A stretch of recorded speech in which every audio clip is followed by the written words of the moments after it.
My name is Habiba and I'll be your host today. We will just wait for a couple of minutes to make sure everyone has time to join. So let's wait for like 2 minutes and then let's start.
Okay, I think it's time to begin. Let me first share my screen to have like a little intro.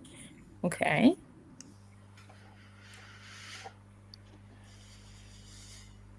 Can you see my screen? All good. Yep. Okay. Okay, hello again, everyone, and thank you for joining us for today's Halloween panel discussion, Banquet for the Dead. Tonight's event brings together a panel of brilliant speakers, Julie, Martina, Irina, and Lillian, for a conversation that moves through history, culture, and belief to explore how humanity has always kept the dialogue between the living and the departed alive. We want to extend our deepest gratitude to our panelists who are generously volunteering their time to be with us tonight. Thank you. Thank you all for being here and sharing your insight and passion with our community. As always, we're so grateful for your brilliance and generosity. Thank you, everyone. Okay, let's start with saying what is SASA. SASA stands for Save Ancient Studies Aligned. Our mission is to promote the study of the ancient and encourage engagement with our human deeper past, building a grassroots movement through outreach, collaboration, accessibility, and public scholarship. We work toward our goal of inspiring a wide and inclusive community of scholars, learners, and students. We host a range of live events like this one, and master classes and reading groups and lectures, all aimed to connecting people with the wisdom and wonder of ancient history. This is what is Sasa. And then stay connected with us. You can find Save Ancient Studies Alliance on all major social media, as you see the platforms. Follow us and stay up to date on future events and community opportunities and more fascinating exploration of the ancient world. And let's go with some housekeeping notes before we begin our discussion. Just a few quick housekeeping notes. If you're comfortable, please turn on your cameras. It helps create a sense of shared presence and community. Be kind and respectful of all voices in the conversation. Listen deeply and ask thoughtful questions. Your curiosity helps bring these topics to life. Please be patient with technology and with those helping to run things behind the scenes. This event will be recorded and a link will be shared afterwards for all people are here. And of course, have fun.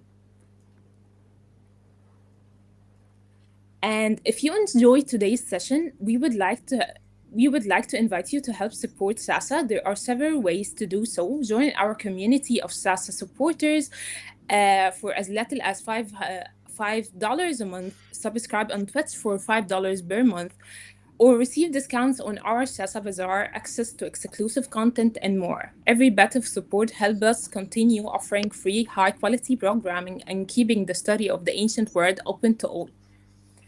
And With that, let's begin our session, Banquet for the Dead. We will close today with questions, and you will get the chance to do it. So please hold your questions or feel free to type them into the chat as we go. As we see around the world, people have always believed that feeding the dead is to confess they are never truly gone. That memory and love are forms of sustains. So settle and let's explore together how culture across time have turned grief into ritual and ritual into remembrance. First, let's go to know our panelists a little more. I will invite them all to introduce themselves. Let's start with Julie. Julie, you have the mic.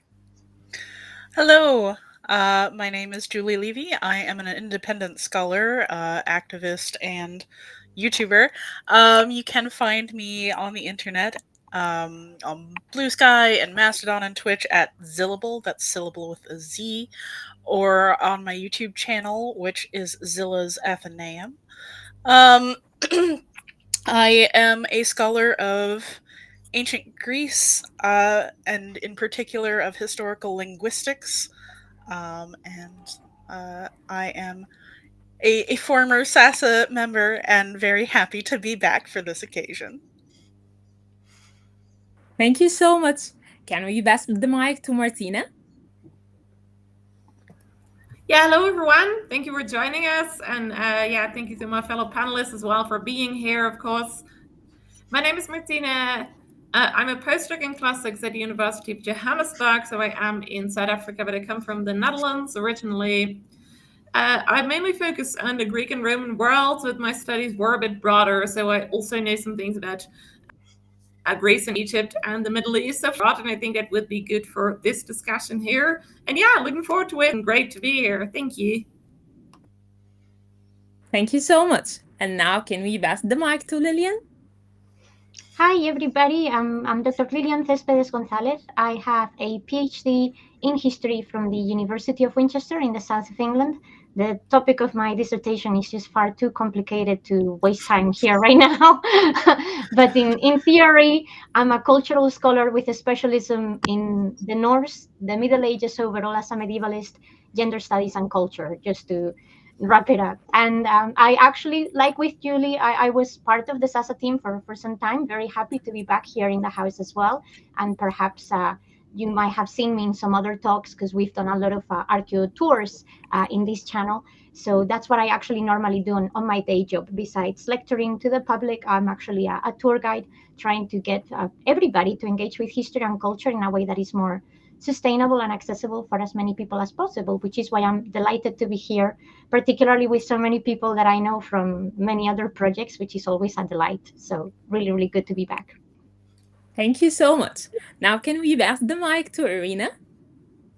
Hopefully Yeah, I'm greetings pronouncing everyone. it. It's a pleasure to be here again. I am Irina. I'm a Viking studies scholar. I teach at Signum University a couple of modules on Old Norse civilization and culture. I'm particularly interested in pagan representations in Old Norse literature.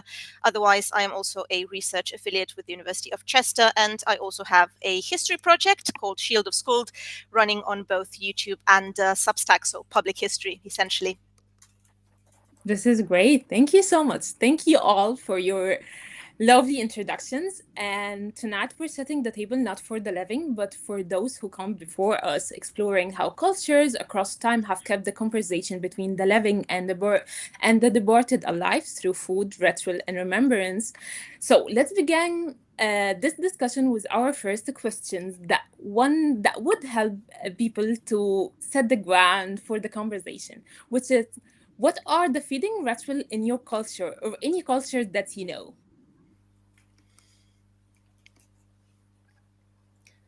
Like here in Egypt, we have like so many like different rituals for feeding the dead. What about you guys? Do you know any culture that does this? Certainly in ancient Greece, there are various methods of feeding the dead depending on what exactly you mean. If you're talking about some of the earliest Mycenaean tombs, we have trace evidence of entire jugs of food being left in the initial burial rituals, in the great Tholos tombs of Mycenae and surrounding. Um, we don't know a ton about the details there, or at least I haven't heard any updates on that. But as you get further towards what we think of as ancient Greece and the classical periods, you start to hear about, I mean, primarily libations for the dead. The dead are always thirsty, in particular, and Yes. libations are pouring liquid offerings. So you pour water or wine or oil. Those are usually the three things. Or in the Yes. case of mythology, when you get to the dead shades, blood. Interesting. Thank you so much. Yes, we also have this here in Egypt. We also offer, it's usually food, and I would really would really get to know why food, like of all mediums, light, art, and everything. Why especially food? Like why do humans so often choose food to bridge worlds, and why? What does that choice reveal about our relations to the body or the memory or to the dead? I mean, like why food? Have you ever thought about it? I mean, we all eat, right? Every day of the week, no matter where we are, or at least we have a tendency of doing that. I like eating at least 3 times a day. Don't know about you guys. But I think that's actually perhaps one of the most common things that we see in intersectional archaeology and across the world, that our relationship to food from the very beginning of civilization since prehistory is what bounds us to this perhaps, I don't know if ancestral or existential need to feed the living and the dead. I think also something that resonates a lot with what Julie has just said, and that I particularly have found across specifically in a lot of Asian cultures, like Chinese and Korean cultures, is the idea of the spirits being hungry. And when the gates of Yes. hell open and potentially come into the world of the living, having that desperate need for consuming everything. So I guess that, just like your cousin at Thanksgiving, you just give them a good rice cake and hope that that will keep them busy for a while so that they don't eat you. Because I think that's normally what the fear of the dead not being fed normally leads us to believe, that if they've not been actually given something to consume, well, So, we will be the target, not necessarily physically, I don't think, in cannibalistic practices, although I guess we could argue from different cultures' perspectives, but particularly in the idea that, the spirits, ghosts, whatever will come and steal our life, energy, blood, whatever you want.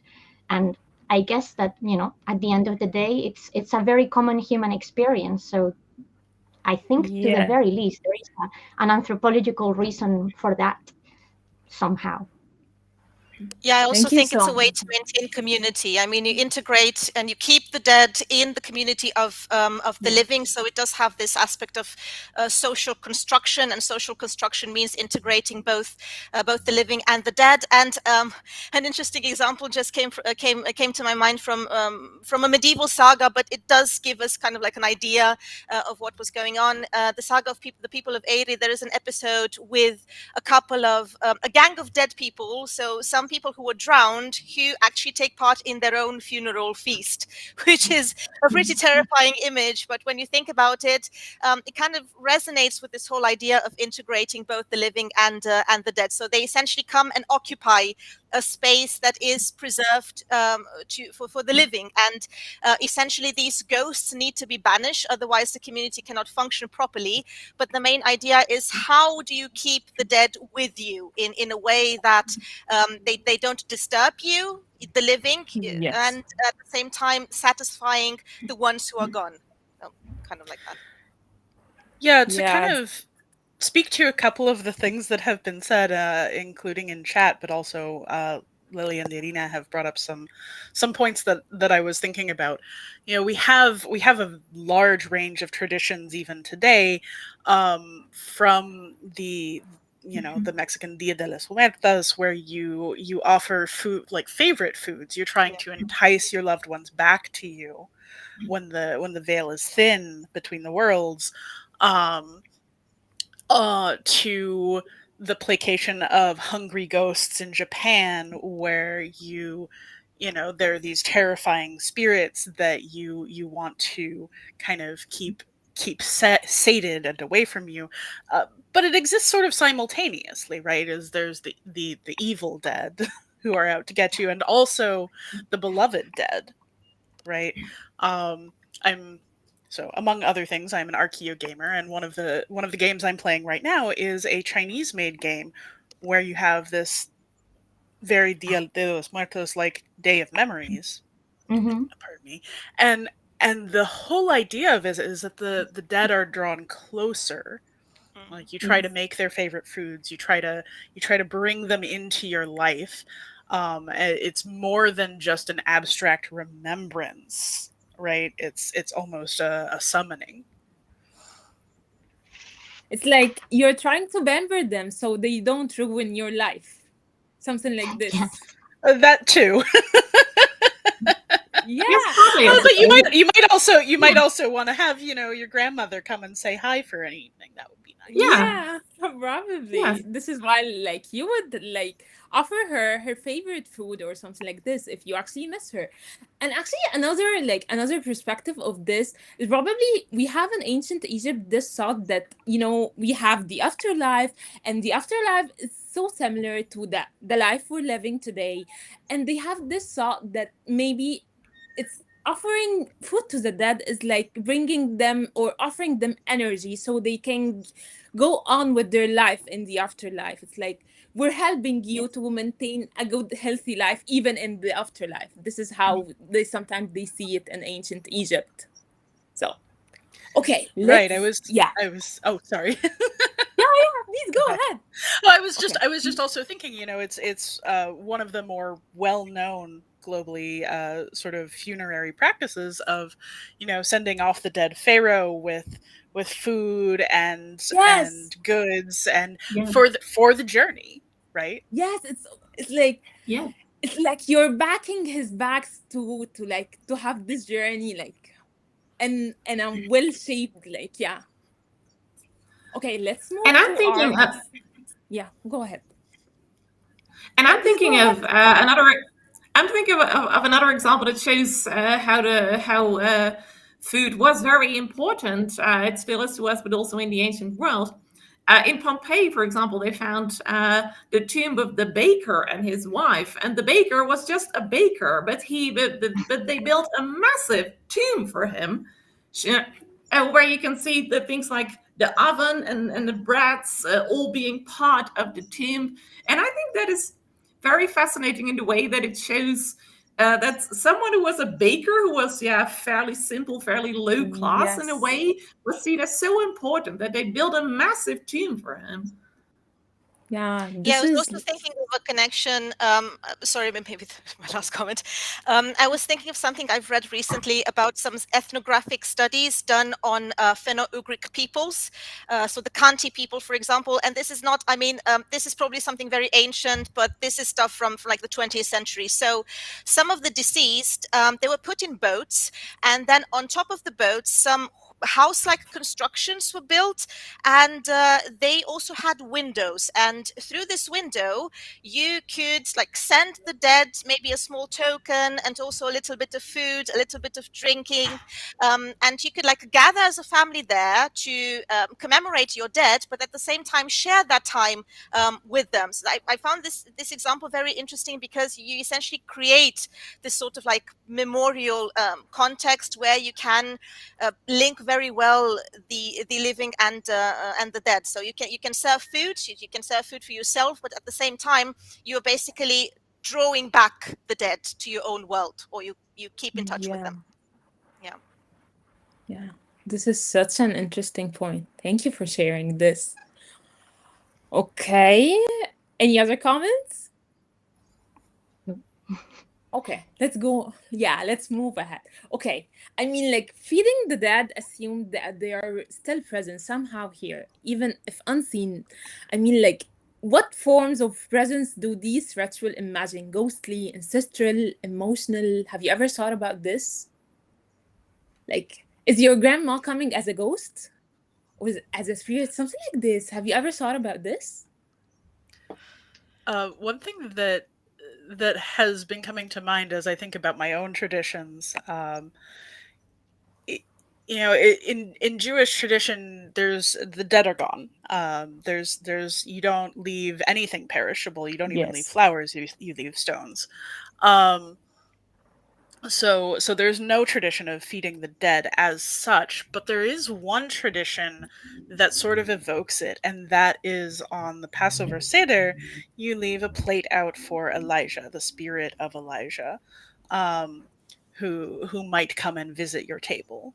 And that kind of you're not calling out to your own dead. You're not calling out to general dead, right? But you are leaving space for someone long gone to potentially bring the numinous, the divine, into your presence in that way, and specifically through inviting him to your table at possibly the biggest feast of the year. So there is some aspect of that, right? Of connecting to the divine in that way. And if I Yes. may, something, because as Julie was just saying that obviously there are some relations, but represented in a completely different way. So I grew up in hyper-Catholic Spain, where the dead are never truly ever really dead, right? Either if you are Catholic, you either end up ascending into heaven, hopefully, unless you're being weird and you're trying to bargain for your soul in limbo, or you end up burning for all eternity in hell, which is, a wonderful prospect. Um, but in very in very Catholic tradition, the entire point of going to mass is that, well, you indeed commune with the body of Christ, which has risen back from the dead. Even on what we celebrate in Spain, which is the idea of All Saints, not Halloween or Samhain, but All Saints, which is on the 1st of November.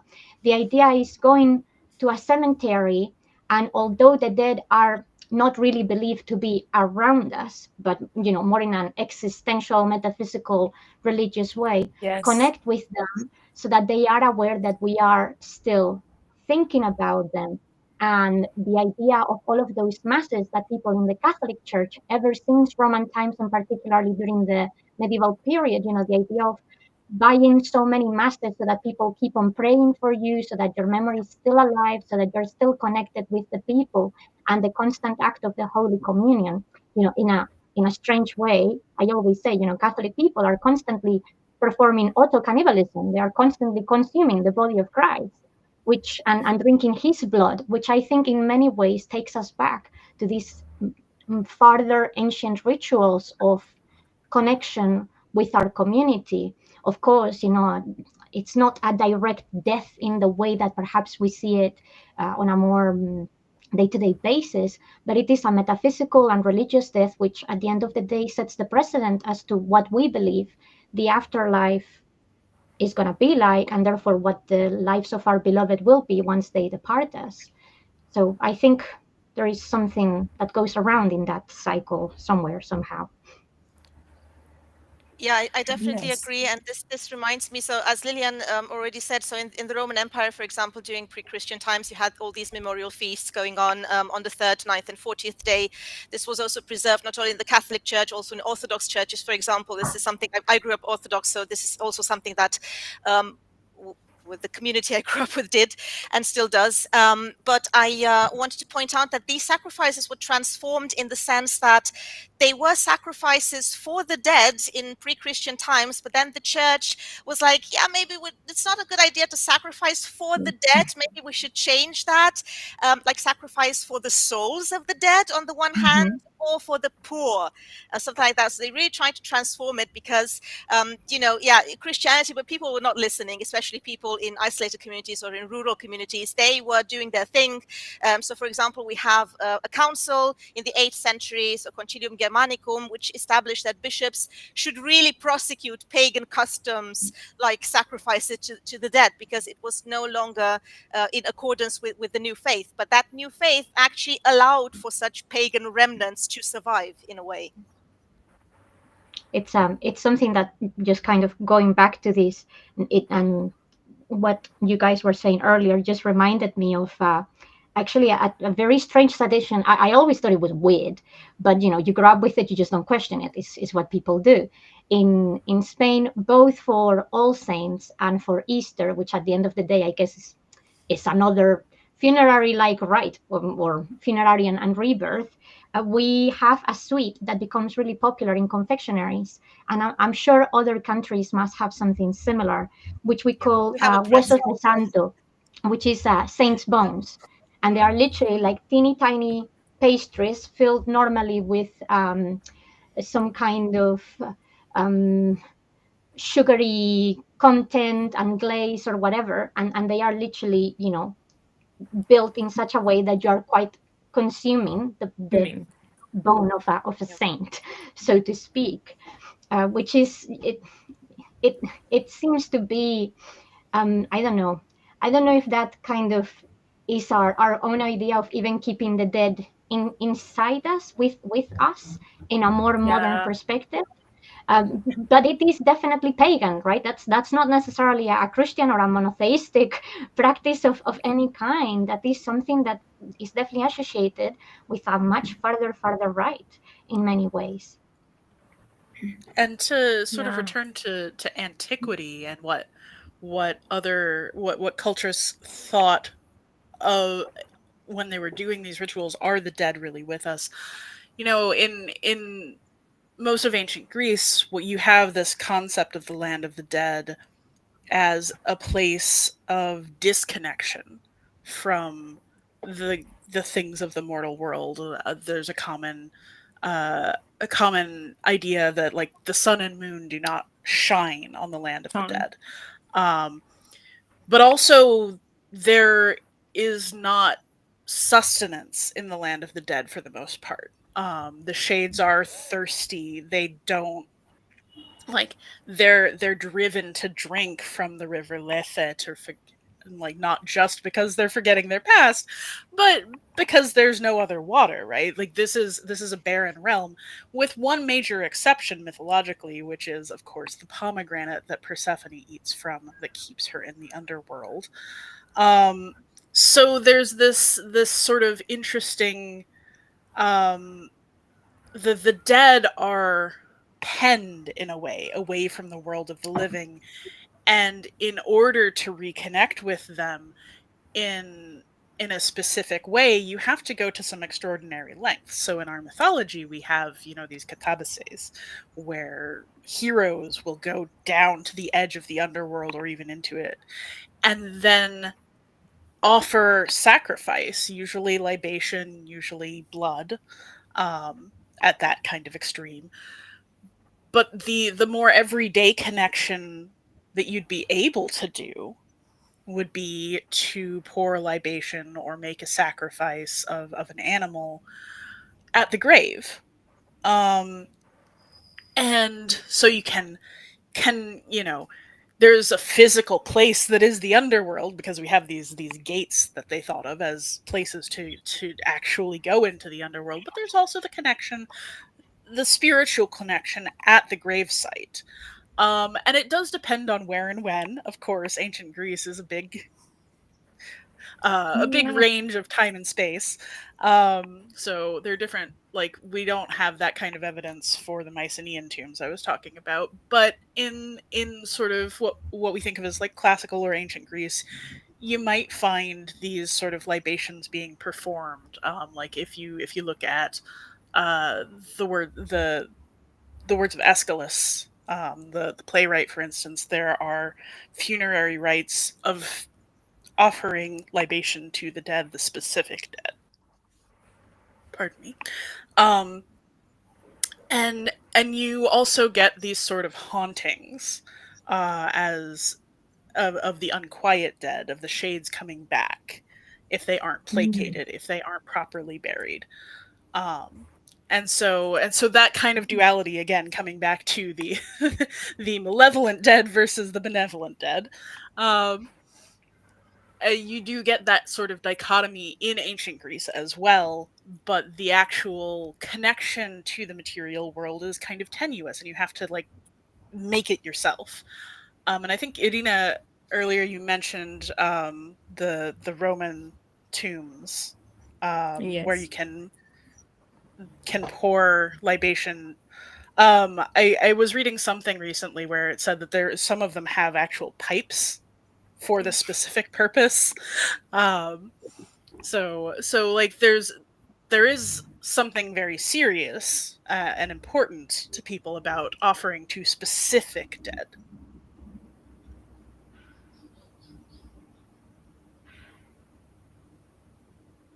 Yeah, I can think about an example from the Viking world and also the pre-Viking world, so the Iron Age. So there are some cases sometimes where you have a burial mound, and right next to the burial mound, you have like these stone structures that look almost like boxes, like stone cysts, but then they are open on one side, and they're usually open on the side that from where you can see the mound. So that it has been theorized that these structures might have actually been places where you could have made some offerings, or again you could have maybe gathered with your community and engaged in some sort of feast or yeah, a similar performance. But it's very interesting if you look at them like in the landscape. Sometimes some cremated bones have been found on the site. Otherwise, they're usually kind of empty. So there is this whole discussion of what exactly the purpose was of these stone structures. But it's very interesting. Like if you look at the whole context, it's definitely something going on here, because they're very close to the mound, and there is this idea, this impression that you get that they were meant to be in direct connection to these mounds which were erected for the dead. So I find it also very interesting to think about. Yeah. Thank you so much for all of this. I'm super happy for this. Thank you. Go ahead, Julie. You were about to Oh, say I just something.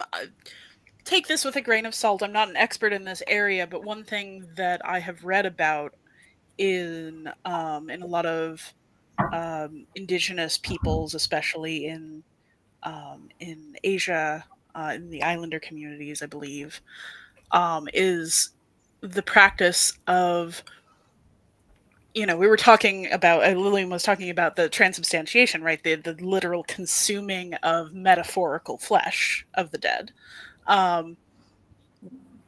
But in some places, when somebody passes away, that is a much more literal way to connect Yes. with a loved one who has passed, is to consume a small piece of their flesh, because we are, after all, just meat, like any other animal. Um, and to literally take that connection into yourself can be a deeply spiritual thing, to connect with somebody and say that they will never be gone for you.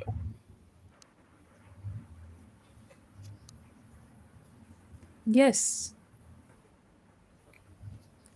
Okay, since we're talking about the offerings and everything, I just have like a question that I would love to hear thoughts about. I mean, like, have you ever imagined if an archaeologist years from now excavated our areas, offerings, our candles, our playlists, our online, yes, and digital memorials? What might they conclude about how we relate to this? Like, I mean, like, we're leaving candles and everything. And like, have you ever thought about this? Yeah, All I the mean, time. yeah, I think simply based on our popular culture, archaeologists of the future may think that we are some kind of necrophages because we seem obsessed with it. We seem obsessed with Yes. dead things coming back to life, and the concept of death overall, right? In fact, something that I keep on being very aware of, because I've recently been doing a lot of work and research on supernatural beings, specifically, related with the horror phenomenon, since, well, we're approaching the season, right? That's why we're all here today for, is that that we are obsessed as a society with our potential and inevitable death. And I don't know really if we've kind of in some way have changed just one practice to another that makes it look a bit more socially acceptable. Because, like what Irina was saying, and going putting things for the dead in a Christian tomb or in normal burials or just out in the street, it just doesn't seem appropriate, right? We have specific festivals or specific cultural events that happen in our own context to produce such effects, if that is part of our cultural values, like, for example, Dia de los Muertos in Mexico, or the Jesa festivals in Korea, and the sacrifices to the havens or all across Asia, and what have you not. But the reality is that I kind of feel that in some way we are all constantly consuming and relating to death. I don't know if perhaps because of our sociocultural paranoia of recent years of constant apocalypse, which seems to be in our in our mouths 24/7. I don't know if that's just because of, well, we have become people who, not necessarily, overall, but historically have lived longer as a community than our ancestors. We have this misconception that people in ancient times didn't live to old age. That's absolutely rubbish. And we have plenty of osteoarchaeology and other details that prove individuals live to old age. But of course, mortality, particularly in infants and women, was so high that the natality and mortality rates were just completely skewed. But that doesn't happen anymore, or not so much in our modern world, which kind of means that we are constantly thinking about death, but also a little bit detached from it. Because a great portion of us, I'm not going to say the whole world, because sadly that's not the case, but a great portion of us go through the majority of our lifetimes, at least reaching the age of 40 or 50, thinking that, well, death is something that happens to people who are 80, 90, 100, something like that, when in reality, death is on every single corner. We are ridden by diseases that we didn't have before, by climatological events which are, taking life away from us, by constant war and strife. And I think that's something, particularly in recent years, that have become so obvious, such a clear part of our panorama, that we can no longer ignore. So I think we have a very strange relationship, and hence why the feeling of necrophages, because you would either think either these people are obsessed, or they are constantly consuming death, or trying to find ways to kind of drench themselves in death to avoid it for as long as possible. Because we have this kind of proximity, but at the same time aberrance to it. While on the other hand, I really think our ancestors, particularly the farther back we look in history, prehistory specifically, lived much closer with the idea of death. Hence why many people were buried in the basements of their own houses, or in caves that they also lived in, which is completely different from what we do now, where our cemeteries and funerary homes are as far away from the center of town as possible, and therefore from, civilization, or people. So I think that's definitely something that archaeologists of the future will have a ponder about, and perhaps a freak out about. That's for sure.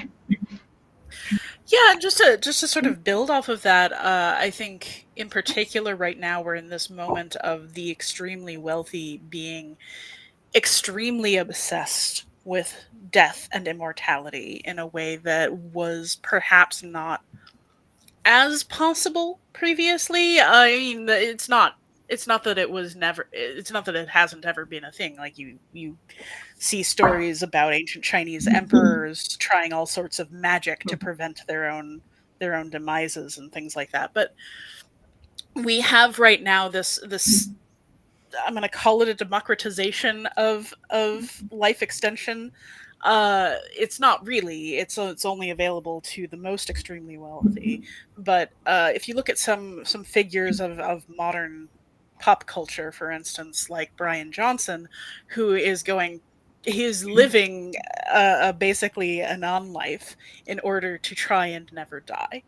Um, and that is something that I think if we manage to have an archaeologist look or an anthropologist look back at this is going to be very striking. In the way that we hear tales of an ancient Chinese emperor trying to eat mermaid flesh to live forever and think, oh geez, that is just a lot, right? So there's that. And then the other thing that I keep thinking is that in some ways, this is we have all of this wonderful modern medicine and communication that allows us to extend our lives in the richer parts of the world, like Lillian was saying. And at the same time, we are so culturally afraid of death in a way that has never really been possible before because it is so foreign. I think for those of us in the US who are old enough to remember, it almost death is kind of like our this might be a controversial way of putting it, but when 9/11 happened and it was the first attack on American soil in forever, and everybody was just shaken in their privilege of safety, of disconnection from the war that was outside our borders until that point. Right? So it's when death intrudes, it is like that. It is outside, it is other in a way that it really hasn't been for most of human history. Um, there's so much death in even books from 100 years ago. You can see the shift in how we relate to people dying, how we expect people to survive. Yeah, and Yeah, my what I would question is, say, sorry. yeah, okay. What I would add to that as well, with the idea that what Lillian was also saying, when you're about 30, 40 years old, you feel like that is still so far away. And then thinking about the archaeologist who will look back on us in, say, 1,000 or 2,000 years, look at the amount of fantasy and such at the moment, partly also inspired by ancient cultures. Yeah, but a lot also made up more recently, of course. And I think that also sort of relates to the idea that maybe we are obsessed with death in a way that for us it feels like it's still so far away, although anything can happen anytime. I can get hit by a car and that's it. Of course, we don't want that, but it can happen anytime. But I think because we feel like it is still so far away, that might be one of the reasons that there are so many of those thrillers and horror movies and series and fantasy and such. And also something else I was thinking about earlier, when looking at rituals related to death and how that archaeologist in the future might see it. What is common for funerals these days in Europe, especially if it's non-religious, it's just something fairly small in the funerary home, where at the end you offer tea and coffee with a slice of cake, which is something, and that idea of coming together and remembering the past, and in a way also goes back to the ancient Greeks having feasts and meals and even games to commemorate the dead person, and not in a way of seeing it as something very terrible has happened, but more in a way of happily commemorating together. What we still, the remainder of that is still meeting after the funerary service with some tea and coffee and cake. But these days, you can also add other things to the menu there, basically. And I am thinking now, asking what would the archaeologists say about that in 1,000 years. If they would pick up what there at such events, would they relate it to what the Greeks did, or would they relate it to anything else? I'm not sure, but I am thinking about it now. I was actually thinking, yeah, because so in Greek tradition, there's the perdeipnon. So after the burial ritual at the third day after death, uh, the people come home to a feast. And this is, I read that and immediately thought of the Jewish tradition of sitting Shiva, where not only do the mourners come home to a feast, but there's a whole week of the people around the family bringing them food so that they don't have to cook. Um, and like similarly thinking of something like an Irish wake where it's not even it's much more related to the celebrating the death. But the idea is to, we have to remember that we are alive, that we have to eat, that we can drink, that we can celebrate, or at least, be cared for by our community in this very physical, very visceral way. And I do think that's a bowing. continuity. Yeah, speaking of that, I also wanted to say that my impression is the same. Like, I think death nowadays has become extremely sanitized. Ancient peoples used to look up the dead like quite in an active manner. Like, if you look at the way, for example, settlements are organized in the Iron Age, they're usually sometimes the graves are very close to Bronze Age monuments, for example. So there was definitely this idea of seeking a continuity, so trying to construct a line of continuity, and linking more ancient memories to the present. And these, I mean, the cemeteries were really, really close to the settlements, really close to them, which is very bizarre for us because we have like this very clear separation. But ancient peoples, they didn't really have it. And we also have now like professional services taking care of the dead. That this would have been like Julie said, much more visceral experience for these people who are like actively involved. So it was one point. And the second point, which, I mean, to me, it is very bizarre. For example, the thought that after I die, somehow my Facebook profile is still going to be active, or if I don't delete it until now, until then. But in a way, it feels like this lack of closure, because some digital data from you is going to survive. With you can delete everything, but something will survive. So it seems to me like this is also an attempt to like extend your life, but a very bizarre way, which is very different than people used to do, because they had ceremonies, they had like a timing. They also had this very community, like a close community, knit community that took part in it. But now we're extending it with this sort of like digital data, which is kind of like depersonalized, but at the same time, it is still a form of memory, I think, in a way, albeit a bizarre one. Yeah, actually, that reminds me of something I was thinking of earlier, which is consumption of the dead in a more metaphorical sense. We are currently in the age of bringing dead actors back to the screen, Yeah. right? Of giving the dead a version of life that they have no control over, right? Of regenerating people that we miss, for, I mean, right now for entertainment purposes, which is kind of weird, as a starting point, but that's where the money is, right? But that digital existence beyond us is also somewhat connected, I think, to the idea of like a like memory tablets in ancient Rome, where you have the face of the dead person that comes out every year, um, or uh, or the pictures on the altar at Dia de los Muertos in Mexico, right? Anybody who's seen Coco, even if they don't know Mexican tradition otherwise, the image of the dead people being present, even if no one living personally remembers that person anymore, their image being brought back into the family altar, right? So there is a precedent for the memorial Facebook page, like my father has. um but those things are alive in a way that they didn't used to be, in this sort of the sort of undead way, rather than living, and more easily violated in some ways. Like, Facebook profile can be hacked.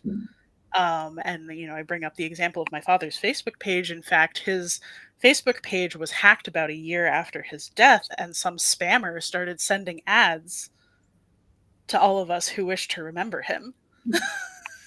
It's an interesting liminal space that we're still exploring, how that relates to our mortality and our loss.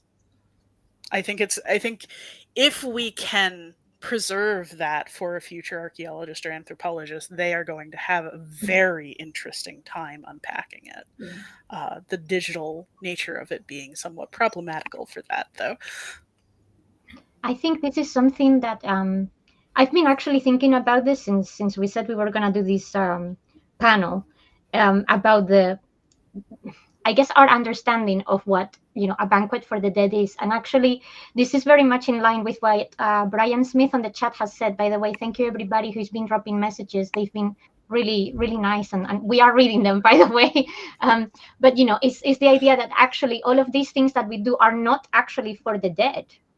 Like, we are calling it a banquet for the dead, but in reality, the people that we're doing all of these things for are ourselves. They are a selfish thing that we do for ourselves, at least nowadays. I don't doubt that our ancestors at any moment in history, and definitely before the Industrial Revolution, truly did it for their departed, and the idea of either keeping them happy or away from them. But nowadays, particularly, all of these celebrations that we do, the same idea with a wake than a funeral than anything else, it is for the benefit of the people who are alive, not for the benefit of the people who have died. Because, well, the dead, unfortunately, they are indeed dead.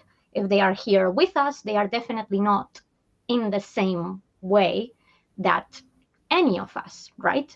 So is that simply a new way that we have found of grieving, of extending our relationship with our dear departed through a social media, through a digital age that simply allows us to keep that comfort, that presence, perhaps more physical than, well, essentially burying grandma in the backyard? Is that a more socially acceptable or more technologically pro, whatever you want to call it, way of keeping them close with us for our own benefit? Or what is it that, like you said, what is it that we're hoping to achieve or explore with this? Because to some extent, like you said, the risk of fraud and impersonation and mistreating the memory and those grieving from that memory nowadays has just become very high. And we see it. I mean, Facebook is a very obvious example, right? But we see it with so many other things. Likewise, with this idea of, oh, let's bring something or someone that doesn't exist anymore into a digital platform through a, a virtual space, AI or whatever. And I guess the other thing in there that sort of proves that it's mostly for the living than for the dead is the idea of consent. Have the dead consented to any of us keeping all of these things of them so reachable, so accessible, so exploitable in a way? Back in the day, they got buried, and that was it. If you wanted to feed them and engage with them, you were doing it through the terms of them being underground or burned or whatever it was, and therefore having to go through the appropriate rituals and the appropriate means to bring them back to us or to manifest them with us. But I think it's a very, very strange, peculiar, maybe selfish, maybe not selfish being the right word, I don't know, but definitely self-attached or egotistic way that we have now to interact with our dead for the purpose of those who are left behind, really, in some ways. It seems very sad. I think I'm not prepared for the modern way that we are processing death, to be It's honest. gotten very controversial since the application Sora 2 as well, because people have started doing like very bizarre and unethical things with it. I mean, it's also about the temporal distance here. Okay, fine, you can play with whatever images you want of Cleopatra. If you want Cleopatra to work at McDonald's for some reason, do it. But there have been complaints, for example, from the part of the families of Robin Williams or George Carlin. I mean, people who are like they're recently dead, and that's not really ethical, and it's also a bit pointless. I mean, this also has to do a bit with our obsession of like keeping people alive for as much as possible, but just in very complicated and ethically irresponsible ways nowadays.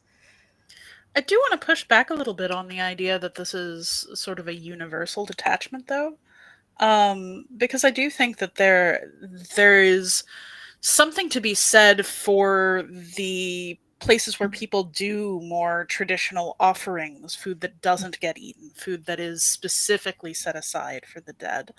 Um, and I think that um, another of my sort of more controversial opinions, but I do think that the move in monotheism away from being able to directly contact your dead is actually part of that motion, and that not everywhere has followed it as closely, right? So you do get a lot of traditions in East Asia, for example, that still have ancestor worship, that still do connect to the dead, even if we have the scientific knowledge, right, that we do now. I don't think that's all that different from someone like Plato, right?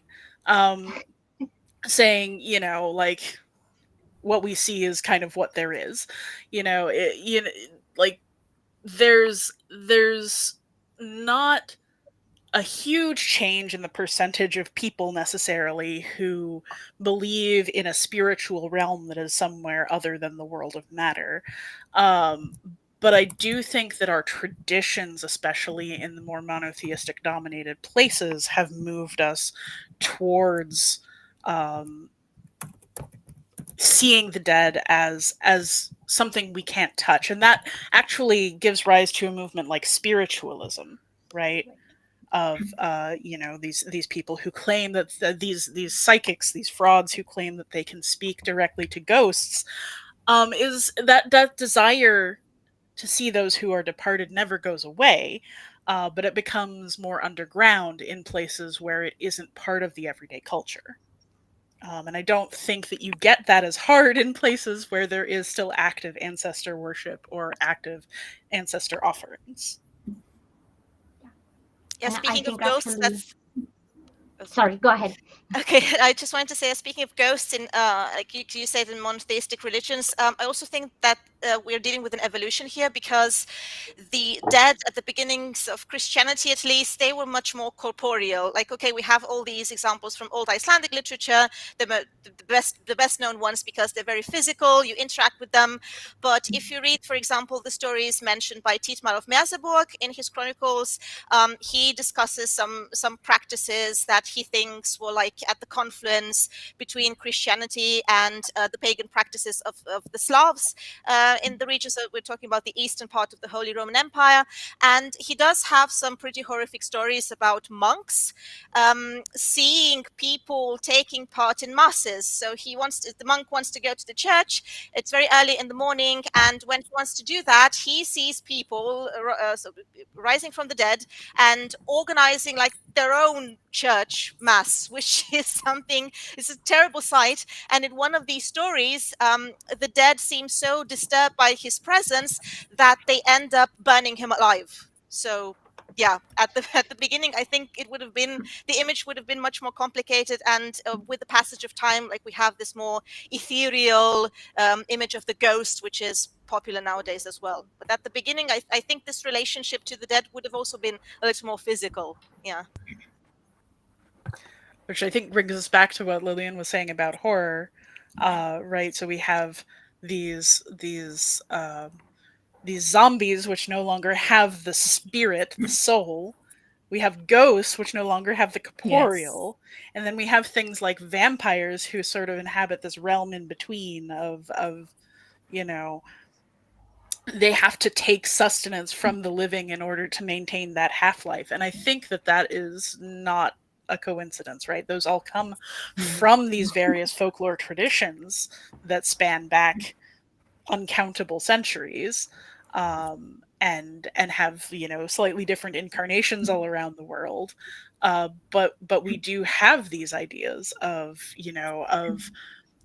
spirits in Japan coming back when they're like these monsters that come from dead people who have a grudge to bear, right? They can be corporeal or not. And you have the jiangxi, the Chinese hopping vampires, right?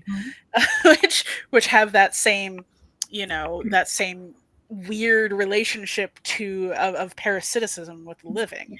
So there's this tension between the corporeal and the incorporeal that I think is very central to this question. And what you see And here in Africa and more traditional communities, that there are still quite a few, or even those living in modern communities do go back to their traditions quite often.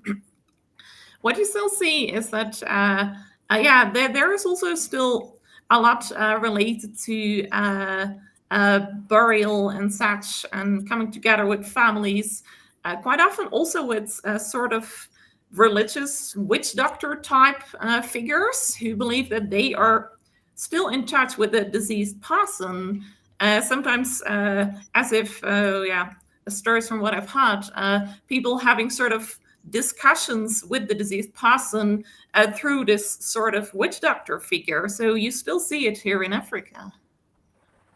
Yes. yeah, I was actually gonna say that, I think that actually a lot of these perceptions that seem so modernized and detached are definitely Western perceptions. And then I Yes. guess, the other thing I was thinking, just as we were talking about this, is like I wonder what the comparison is, for example, with religions or belief systems that believe in reincarnation, because then of course death is only temporary. So surely Yes. it's not going to be the same relation or the same transition, right? You don't need to necessarily commemorate somebody that you, or not to the same extent, somebody that you believe is going to, well, eventually come back to you, Yeah. whether in the same form or in a different form or in the shape of the wind. I think that also is something that for sure makes that corporeal barrier between the two concepts very, very different in many ways, I suspect.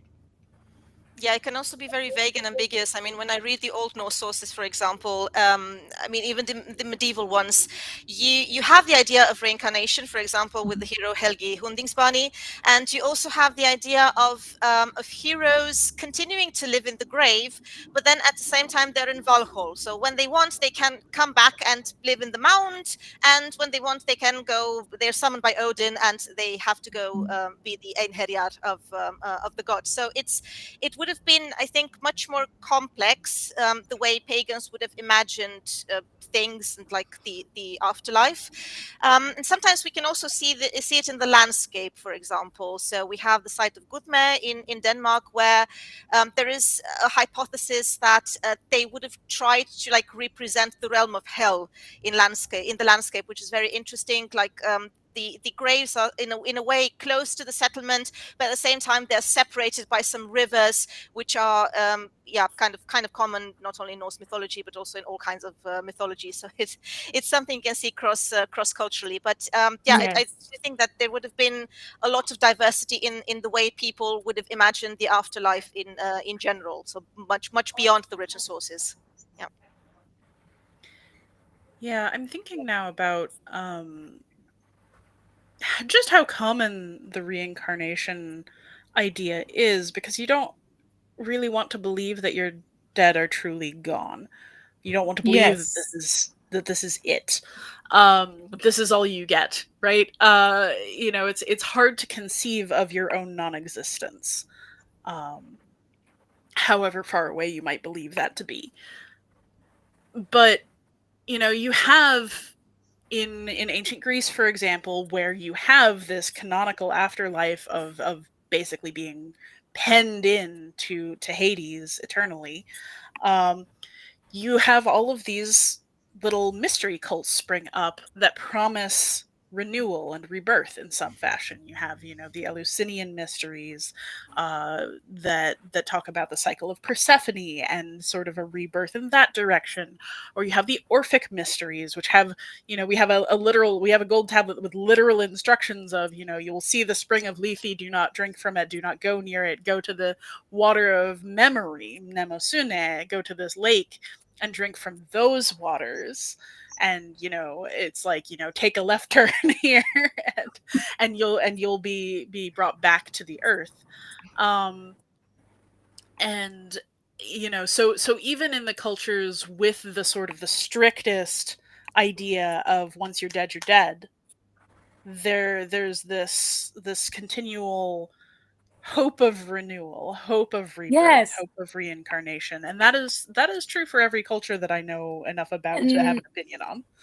yes, and I guess this is why Lillian, when she said that doing these offerings and everything, it's selfish in some kind of ways. It's like us believing that these that are do truly exist. It's like, yes, it's kind of selfish because we're doing this to like to believe so that they are still there, that after we die we still have like afterlife and so on. You coming at it from a more atheistic perspective, which is where I sort of personally sit. Um, I've always thought that funerals, like graduations, are for the living, for the people who are partaking in the ceremony. The person graduating is like, I'm finally done. The people who come to witness the graduation are there to celebrate. And that's sort of the deal with funerals, right? Is I might Yes. want to offer things to my grandmother, but if I don't have a way of confirming that I can reach her, which, as Yes. somebody who does not particularly believe in life after death of any kind, um, Yes. you know, that is for me to feel that connection, even if it looks like an offering. And I think both Yeah. things can be true, right? I think it can be true at the same time that these offerings are literally to the dead, but also for the living, in a Yes. way that I also think about. Just because everything is connected to me. Uh, I also think about this when you look at like Greek animal sacrifices, which are the most common type of Greek sacrifice. The myth there is that the first people to sacrifice actually tricked the gods into taking the parts that weren't edible so the people could eat the food. Yes. Um, right, and it's like, yeah, because you need that food. It's important to sustain the living. It's important to have the festival. It's important for the people who are there to engage in a ritual that they can take part in, that they can sustain themselves on. And whether or not Zeus is up there inhaling the smoke is kind of immaterial, right? Like, Yes. it can matter, but it's also, like, if he's not, it's Mm. okay. This is And Um, since we're okay, go ahead. no, sorry, you Whoever, go ahead. yeah, no, no, you go ahead.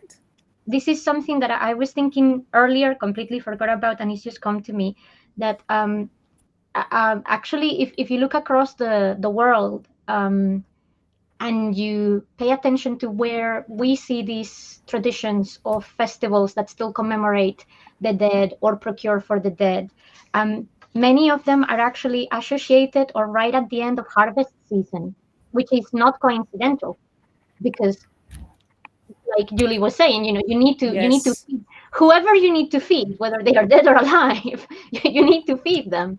You cannot do that in the dead of winter because you may not be alive at the dead of winter.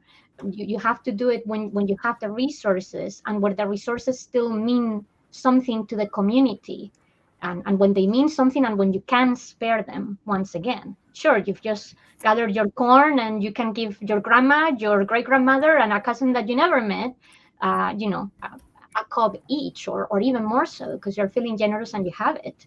Ask me in the dead of February if I'm willing to depart with these things, and the answer most likely will be not. In fact, I cannot think of a single European, for sure, definitely not Central Asian, not East Asian culture that does something like that between January and March-ish. We have obviously other types of celebrations that are related to dying, but not necessarily celebrating the act of death. It's slightly different perhaps in the Southern Hemisphere because, of course, we go on a different cycle. But whichever way you see it, they are always corresponding with the moments in time when we are able and willing to feed our living and alive communities one way or another. And I think that's also a very important part of why perhaps why we share food and why we think of feeding them rather than, light a little candle, move on.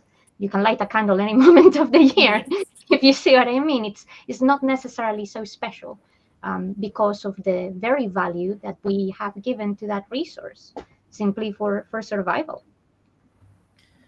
Yeah, this And one reminds me of a thing, formula oh, that's very often found in Old Norse literature, till árs og friður, like for the good year, like for the harvest. The good year Mm-hmm. is always the harvest, and for peace as well. And yeah, there is also this fascinating example with the king being sacrificed because there was like a famine or a bad harvest or whatever, in the Ynglinga saga. So there is definitely a connection there, and this poses also the question of when we find in archaeology, for example, like remnants of great sacrificial feasts involving animals, there is this question of whether this was actually a feast or was it like regular consumption. And I think this is also something like, sort of like vague, maybe ambiguous, because if you think about it, at the time, you wouldn't have the opportunity to consume meat that often. Usually people were consuming porridge most often. So when you had like this sort of great feast, grand feast, that was something sacred in itself, I think, like such an occasion. Yeah.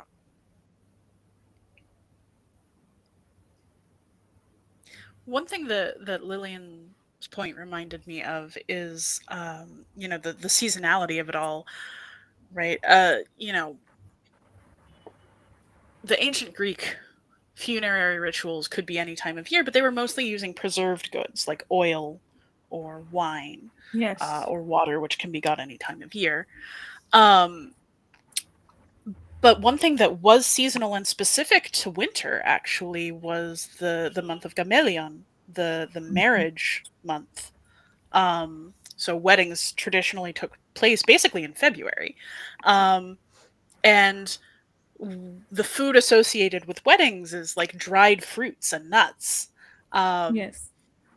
And you do see some of that with grave goods sometimes, but the connection between a wedding ritual and a funeral is actually very strong in Greece. There's a strong through line of, if an unmarried person, man or woman, was buried, there's a strong attachment to making the funeral a little bit like a wedding. You see, the wedding, the lutrophos, the water carriers that you would use for ritual cleansing, placed on grave markers for unmarried men. You have this strong idea of like, if a person wasn't married in life, then they are married to death. And so that sort of, the idea of preservation of food and preserved goods, I think, has something to do with that connection. Yeah. Since we've been talking about food all day, and as much as I like, but let's move like to something else that I am very interested in, which is mourning. It's another ritual that like if you have ever been to like an ancient Egyptian tomb, you will find like mourning became like a job. Like mourners became a job by the new kingdom. And I mean, I wonder why this became like a part that is very essential that they start to hire mourners for it. Have you ever thought about it? Why?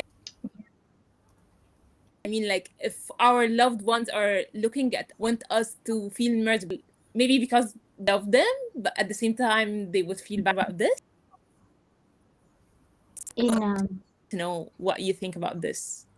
we have examples again almost in every single European culture up until Yes. pre-industrialization and even up until the 19th century, and not just them. In some Asian countries this is done too, particularly in countries that have strong connections with tribalism, and even I believe in some Native American rights, but on a slightly different scale.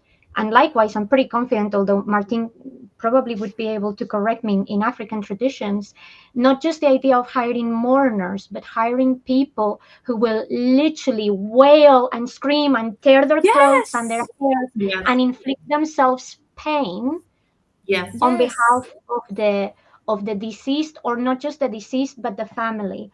I think, in of course, different countries and different cultures have specific connotations and contexts where, there are nuances, but overall, at least certainly in European traditions, it has very much to do with the idea of being remembered, and at the same time the screaming, which is often very much associated with Celtic rituals, with shouting away the evil spirits, to kind of protect that environment, right? Like, this is our dead, leave it alone, or more importantly, Yeah. potential dead person, do not come back, because look how upset we are about the That's fact that rough. you're gone. Please don't come and haunt us for the rest of our lifetimes. Thank you.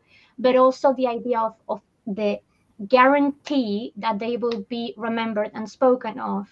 Because in so many of these cultures, and I'm really talking about this from a cultural rather than religious perspective, the dead have to be carried on in name. That's also why we have so many countries across the world that when somebody dies, the next child that is born inherits that name, right? So that we The have name. Yeah. that continuum. It's that constant idea of, please remember me, please don't forget me, please, please, please. And of course, the problem, as I'm sure we are all aware of, is that not all families are in terribly good terms with their deceased. So you are left in this awkward space of, yeah, I don't particularly care that, Uncle Bob passed away, or we didn't have a great relationship, or whatever, and you may not necessarily want to perform that for them, but you feel culturally the obligation to do so. So then you have these professionals, so to speak, but the dead themselves, sometimes in their wills, and this becomes particularly prominent in the Middle Ages after the Black Death specifically. We already had it before, but specifically after the Black Death, the idea of, I don't care what circumstances I die under, please make sure that somebody comes and scream and yell for me, because it's a must. It's the only way I can be sure, and I pay it out of my pocket in my will and testimony, that this will happen for my own benefit on the afterlife. And I think that idea of the mourning, sort of, let's say, ritual, so to speak. I've read some psychological and sociological studies that also demonstrate that it's kind of like a community catharsis, to leave all that anxiety and fear and horrible feelings that we get right on the spot, so that they don't become Yes. disease Yeah. that can eat us inside out, or that we are less likely to have, the events that have happened so many times in the past, and that still happen, of, I don't know, a husband or wife or matrimony of any kind, one of the partners died, the other one is so ridden by grief, their immune system gets completely destroyed, a few months later they are also dead. So it's kind of, I think, both a preservation of the dead in the afterlife, but a self-preservation of our own sanity, um, happiness, and giving emotions the relevant space that they are due. Not the idea of freezing our grief, because if we do that, then, well, things will surely come later to haunt Yeah. us, Get to out haunt of us by control. Yeah. Yeah. Yes. Way it's a coping mechanism, like really a way of healing the social rupture. So in Finno-Ugric traditions, for example, it is said that this howling afterwards helps the souls travel to the underworld. And here again, we can notice a difference if we compare the present with the past, because in past societies, this again would have been like a communal experience. Nowadays, it's much more individualized. I think each and every Yes. one of us has its own Yes. their own particular Wow. ways of dealing with such Grieving. an experience. But it? Yeah, Yes. but in the past, that would have been like being with the community was like part of the deal. You would have helped both the community of the living and, like I said, the dead, like travel easier to the underworld. And I don't know. I mean, in Old Norse culture, it's very difficult to like see very concrete examples of that. Like this is something archaeology doesn't really help us with. But I do know of some Byzantine sources, for example, talking about how frightened the Byzantines were, where they were hearing the howling and the screaming of the Rus. So like this sort of like combination between Scandinavians and Slavs in that part of the world. So it would have had like this cleansing purpose to fulfill. Yeah.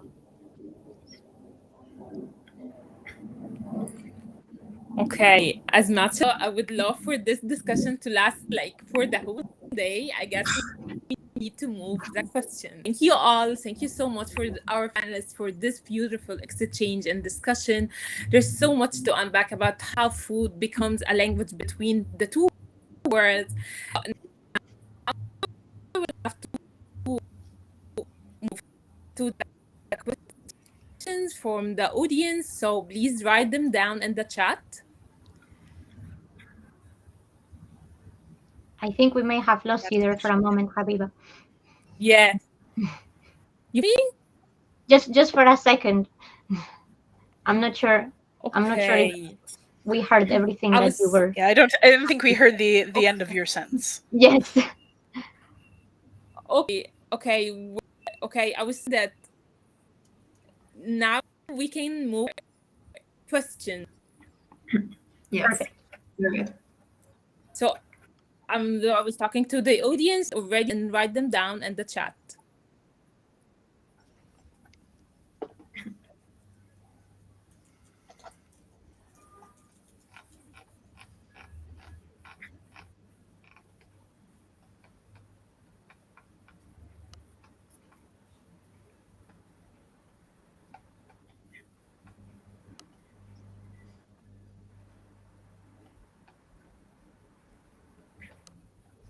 So one question that I see from earlier in the chat is Valerie asking, do many cultures feed their ancestors to ask them for mystical help, like in asking an ancestor to help them get rid of a haunting? And something that that springs to mind as a receptionist is if y'all have ever seen the movie Mulan, right? Yes. It's obviously it's Disneyfied, it's westernized, it's sanitized in some very interesting ways, but the basic idea of praying to your ancestors for guidance is very common in many East Asian traditions and Chinese traditions specifically. So definitely that still persists and is ancient as well. Nowadays in Korea, they still have this. They still go and they still offer and they still offer the dead on the altar and everything till this very moment. And I don't know if it's exactly on the same terms or exactly in the exact same line that Valerie was mentioning, but even in the traditional celebration of Samhain, which is where we get Halloween from, the consumption of food or certain items of food that were specifically brought to the celebration were specifically done for divination purposes. So, for example, apples in Celtic traditions and the performance of Samhain specifically have to do with our connection to the other world. While, for example, hazelnuts, I believe it is, and if it's not hazelnuts, it may be chestnuts, but a autumn nut, no matter what, are associated with wisdom. So we see that historically many of these items will be introduced in the ritual while talking, intervening, using our connection to the dead in that moment in time to gain some kind of revelation, guidance, idea towards the future. The accuracy or relevance of the divination is a different story, but a lot of the time, in particularly from the point of view of Samhain and the Celtic traditions and Irish traditions, they seem to be related with again, items that are useful for the community. Is this going to be a hard winter? Is that comet that has passed over our heads going to come and destroy us in a couple of months? Are we going to be able to endure the next wave of invaders?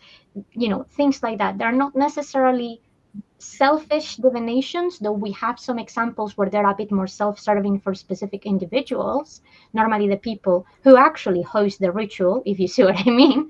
But overall, that idea of feeding the dead in that specific moment to attempt that divination seems to again facilitate a communion between the two worlds for the greater good. I didn't want to use that word, Yes. but it is indeed for the greater good in that regards.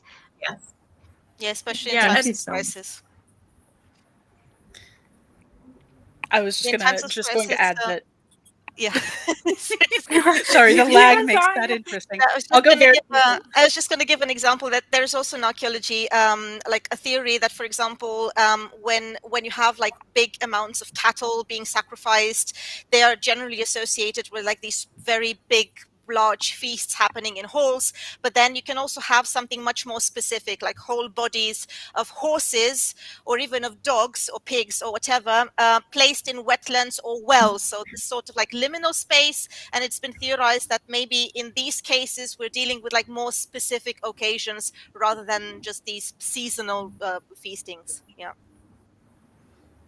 Yeah, and I was Yeah, just going to Zuri, add go that ahead. in Yeah. Greek mythology, the the whole point of the difficulty communicating with the dead, right, in the sacrifice that you make to bring them into communication is for that sort of divination purpose. You can really ask them questions about what is to come and what is you know what is best to do.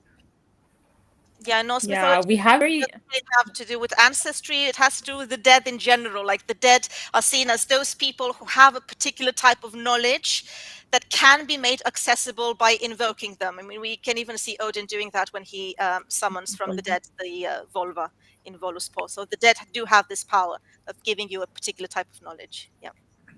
yeah.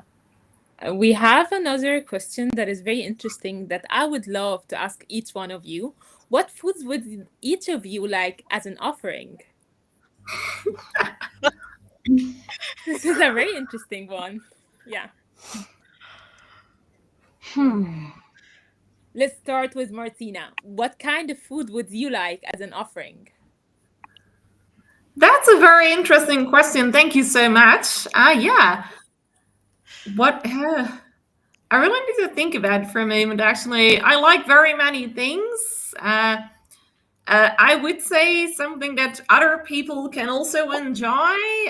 Maybe cake and fruits. Yeah, and nuts. A nice combination of things. Yeah, with the nuts and dried fruits, of course. Also, going back to what you see in a number of ancient traditions as food that has been given to the dead.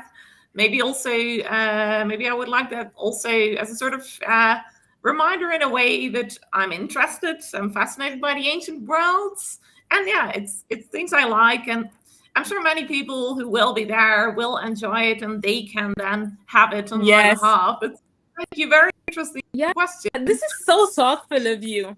Yeah. You're thinking about like viva living. This is so thoughtful. Okay. What about you, Arena? What food would you like as an offering? So wait a minute. You mean at a funeral feast or at my own funeral? So I understand the question right. Yeah. God, I don't No, know. I'm going to stay ancient Say and at I'm your going to say own funeral. horse meat because there was like there would have been this assumption that when you perform this sort of sacrifice you would have absorbed part of the power of these animals, and I sort of like level with that idea. So I would like to absorb that kind of power, and yeah, if it's about my own funeral, maybe I want other people to absorb that kind of power too. So Yeah. yeah. Okay, definitely from there. I did this. Sorry to say this. Would be interested in horse. Okay, what about you, Julie? I will consume the horse meat on your behalf. It'll be okay. Same. I Yeah. volunteer. Okay, what about you, Julie? What kind of food would you like to have? So I actually kind of, the immediate thing that I thought when I saw this question was, you see those memes go around of like, okay, what out of these categories would people use to summon you? Um, Right. so I'm thinking more of like a, like the silly summoning ritual with like 5 offerings. And if you really want to get my attention, you probably need some red meat and something very sweet, probably chocolate, and maybe some figs, Yeah, fresh that's figs. that's cool. Yeah, this is something that I would like to eat, honestly. Okay, what about you, Lillian? See, I was just thinking about this from like a very, I guess, realistic perspective. All of my Yeah, favorite foods, I kind of feel that if you were to bring them to me, they will spoil really fast, and I would feel really inappropriate leaving that stink everywhere, or even having to make somebody consume my very own offerings. Like I don't think they would necessarily, you know. Uh, go down very well. And actually, Paulo Guzman just said cheese. And I was thinking, you know what? Cheese is yes, a great offering because it will last yes, for a really long time. It's definitely something that is like very tangible and corporeal, which I suspect in the afterlife you may miss. So a nice cheese would probably go down, very, very well. But I think it's also because the area where I come from is all, farmers, particularly dairy farmers. So it would definitely be a strong connection um, to my people. But something that kind of goes really, back to my own roots and thinking about, this ritualistic food and whatnot. So the area of Spain where I come from, which is Cantabria, is the Celtic North. We were actually the very annoying people that kept the Romans at bay for the best part of half a century. And the Celts and the Cantabrian people specifically have a very strong connection with the yew tree and yew berries. And I okay, think it would be particularly given, the time of the year and associations with the dead and dead people. I think, um, yew berries specifically would make a nice offering because since I would be dead, they won't affect me. They will not kill me once again. So yeah, thinking about what Irina was saying about that power and that ability to yes, sort of bounce back, I think that may be a nice thing that could be very Poison berries for the personal. dead. Yeah. Why not? They are not gonna kill Why them. not? They're dead. So exactly, you're dead. So some cheese and yew tree berries could go very wrong though if somebody isn't aware of what they are. But yeah, I think that probably would be one. And another one, which again I think a lot of people that live in rough country and in mountainous country like myself, mushrooms. Both because mushrooms again are some things that we associate with this time of the year, but also yeah, because of the fact that we've used mushrooms for so many generations and since antiquity as hallucinogenics and often to connect with the dead. So as yeah. much as it's not necessarily something that I would do as a human being towards somebody who is dead, as a dead person, I think that would go down a treat for sure. By Thank the you way, the all for ceremonial, I just want just a small comment. The yeah. Go traditional ahead. ceremonial food in Romania eaten at funerary feasts is something called coliva, which is like this mix of wheat berries, walnuts, and sugar, and it's kind of good. But maybe I want to change my Yeah, answer. I mean, this whole conversation made me reflect more of about my own ancestors. So yeah. maybe I'm gonna change my answer from the horse meat to the This is traditional something I food. would really enjoy. Sounds like something I would really enjoy. So Yeah, more supporting than this horse meat, decision. definitely. Yeah. Okay. Thank you so so much. Thank you so much for the lovely discussion. Thank you everyone for your questions and your comments. Thank you so much, everyone. And thank you so much for joining us today for this journey across cultures, centuries, and afterlives. And of course, a heartfelt thank you to our panelists, Julie, Martina, Irina, and Lillian, for your insights, your stories, and your generosity in sharing your time with us. As we close, we may carry forward the spirit remembrance, whether it's through rituals, reflection, or simply sharing a meal with those we love. Thank you all for being part of our banquet for the dead, and have a wonderful Halloween. Bye bye, everyone. Thank you. Thank you You so Bye. too. much. Thank Take you. care. Thank you. Goodbye. Thank you, Habiba. Bye. Thank you.